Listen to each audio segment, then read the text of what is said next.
Hi guys, welcome back to JJ World B, and a lot of people seem to like the last cooking video. So this is a part 2 from that cooking video. Sorry guys, it just took me a long time to edit this. It was like a 15-minute video. I had to make it a little bit shorter, and it was just a crazy week. So yeah, sorry for posting it late, but here you guys go.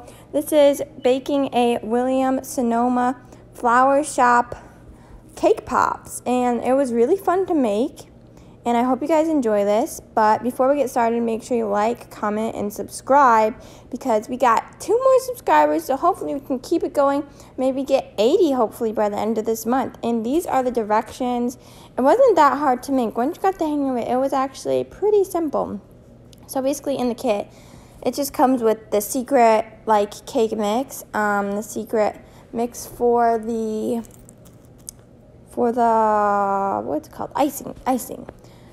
And here are the cake pops. It's like a push pop, as you could say. It's a push pop. Here are the sprinkles. And then here's me just making the cake. You have to put like 2 eggs. Here you have to do the measurements. You have to put milk. I think this was 1 cup in 2/3. I'm not sure. You guys, if you get this, the instructions are very easy to follow. I'm just basically showing you just my process of doing it, not the exact directions, but just how I did it, and just me having fun making it. And Megan helped a lot again, so thanks so much, Megan. This was amazing to do with you. And look at this, how cute this little spatula has, literally little sprinkles. Okay, and this mixture is amazing. My aunt's mixer.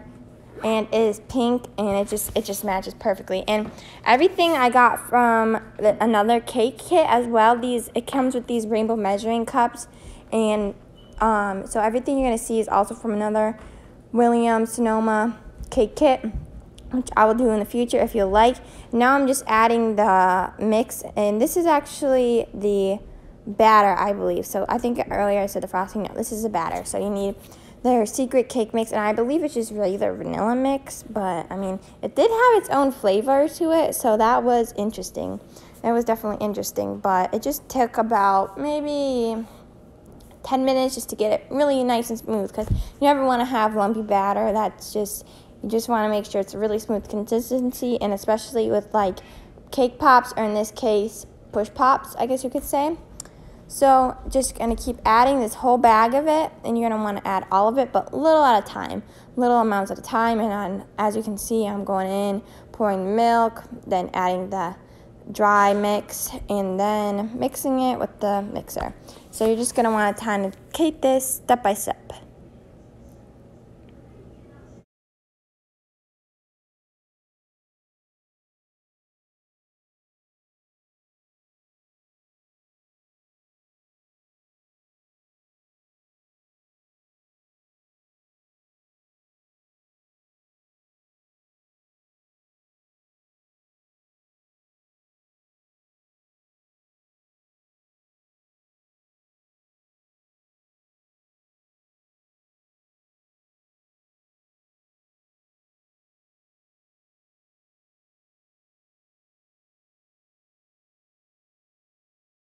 So guys, this is it all done, and it is really nice and smooth. And now I am pouring it into 6 jars. Obviously you can do 6 bowls, but I didn't have like 6 bowls all the same color, and I wanted you guys to see it. So I used 6 clear mason jars, I think they are. And I'm just kind of measuring it best I can with the measuring cups to kind of get the most even amount I can, because you don't want to have so much of this one and then like little amount of that one. You want to make sure they're pretty even. So I believe I did, Jude helped me with this, and Megan, we did like 3 cups in each, so, and there's like enough left over too, so that was pretty easy. So now you're just gonna watch us do that for this step. We're just gonna keep doing that and fill all 6 cups, because we have 6 colors, so you're gonna want 6 bowls or 6 cups.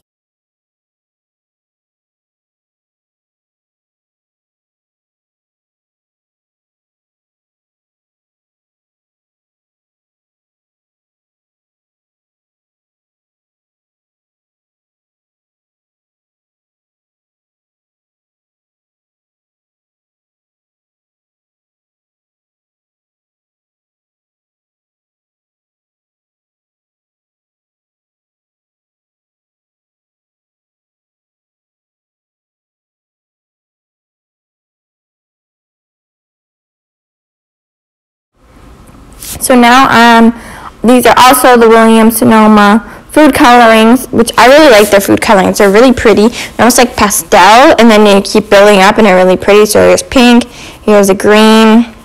There's all colors you'll see. And just kind of doing them random order, I guess. But yeah, they're really, like, as first, here's the orange. As you can see me mixing it. I had to speed up this process because it was literally like gonna be 50 minutes of us just doing this because it was just so satisfying to do. And my spatulas all color coat with my colors in the jar, which was really awesome. These were also from Williams Sonoma Bakery Shop. And sorry if I'm like mispronouncing the name. That's just how I think you pronounce it, but I may be mispronouncing it. But they say in the instructions in the video on like the actual website to color code them, which is really awesome. And like I think there's even more than 6 spatulas, so it's just really satisfying to color code everything. I don't know if you're one of those people that like to like do everything in the same pattern, but I like to do that. So here's the purple, mix purple with the purple spatula or purple dye. And then I'm just going to do this, and I go back and add a few more drops just to get them the color I want. And they actually turned out really pretty. You're going to see the colors that they turn out really nice.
So now that all of my colors are done, I am pouring the regular pink mix in.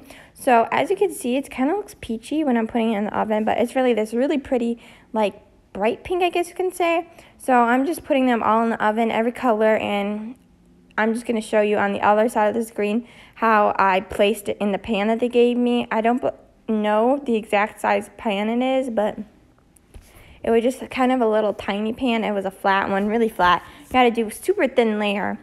And yeah, I'm just going to show you how I put in, like, I try to get as much as I can out the cup, which we got a lot out. And you just kind of want to shake it like this, as Megan was doing. Just shake it. Make sure you get all the bubbles out. Make sure it's an even layer, because the cake pops are not meant to be like super thick. They're just meant to be really thin, so you could stack them and build them. So that's just what I'm going to do here and what Megan's going to do here.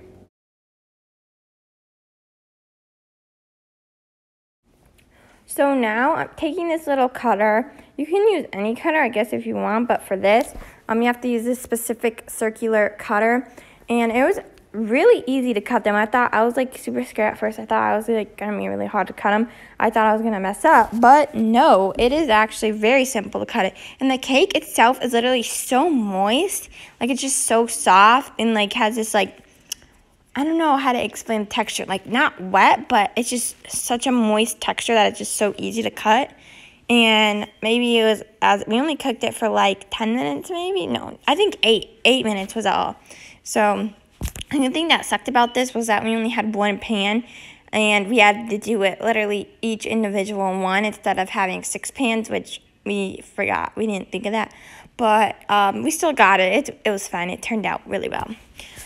So here's just us cutting each individual one, and Jude does a really good job of this. Jude actually cuts them. He found himself really liking this a lot. So I'm just going to play some music and let you guys enjoy the satisfyingness of us cutting it.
So now we're taking their frosting, and the frosting was easy to make. You just needed cream cheese, their powder, which is almost like a powdered sugar, I guess, butter at room temperature, and blend that all, and that's basically your cream cheese frosting you got there. And now you just take their push pops, their push pop little containers, plastic containers, and you do layers. So you do purple, then you'd put the frosting, which was really thick, and it was delicious, by the way. Like, I don't know what was in that secret recipe frosting, but it was just amazing. It tasted so good. And Jude's making the first test trial one. And then there's our bag over there. You see a little bag, like weird pieces. That's all the leftover pieces from all the cake pops / push pops that were left over, which actually you can take those leftovers and make an actual cake pop with them.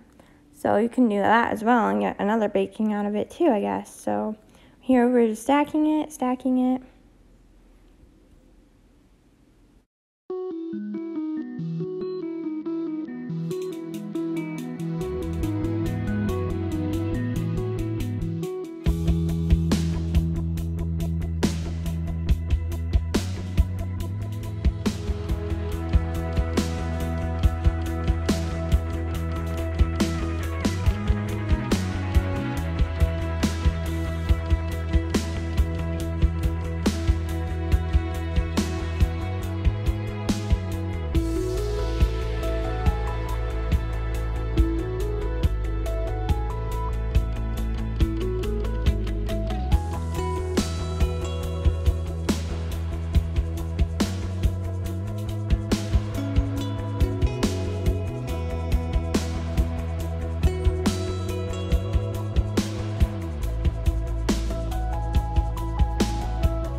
Then once you get all the layers on, you take some of the cream cheese frosting, and you want to make sure you put a good enough layer and put it all in the piping bag first after you do the layers. Put it in the piping bag and get a like good dollop of it on top, and then you're going to put some sprinkles on it on top. And this is really thick, so all you need is just a little, and it sticks together and holds really well. And on the top you just put, like I said, like a big pipe it a little bit. You can probably use a piping tube that has those like swirly designs, but ours just was regular and it just turned out fine. If you don't have that, it just turns out regular, which is totally fine. That's how we did ours, because anyways it's gonna get smushed kind of, so it doesn't have to be perfect, because you're just gonna end up putting it in the little container. So yeah, that's how it looks.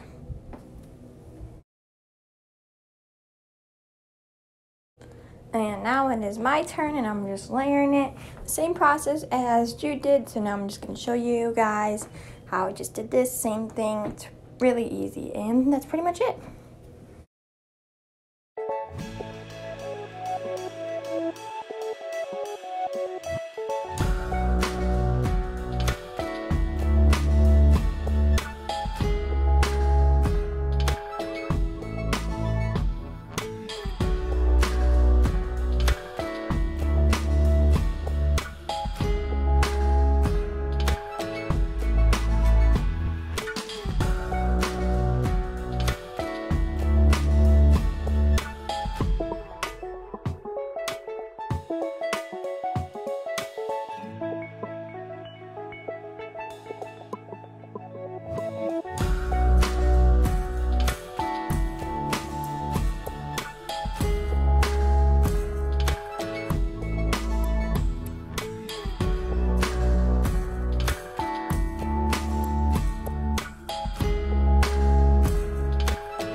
And then there's lots of different sprinkles. There's like Valentine's Day sprinkles. I used just some pink, like bright pink ones. And then there's like these pearl chocolates.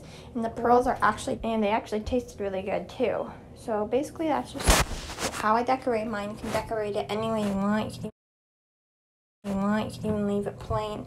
And you can use the sprinkles in the packaging or use whatever you want on top, like crushed Oreos, M&Ms, whatever pleases you.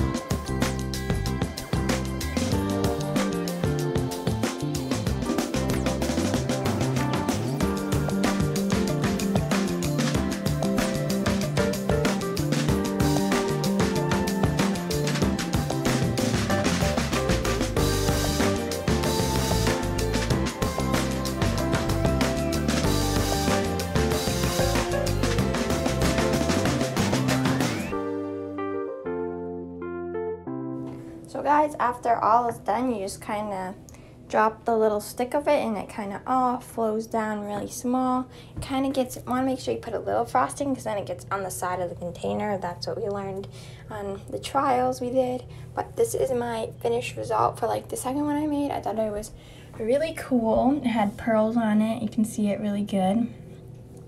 And I probably said this 100 times, but the cake itself was just super, super moist. But now I'm gonna take a bite and yeah, I didn't know really how to approach this because it was like a huge, like big cake pop / push pop. So kind of just took a huge bite to get the frosting, but it was delicious. It was so amazing. I loved it and I would totally recommend this because it was amazing and it was just really pretty and aesthetic too. So this is how they look and they came out beautiful. I hope you guys enjoy. And yeah, make sure if you haven't seen this video, you go check out our other Valentine's cocoa bombs we made, which was also really fun but really hard to make.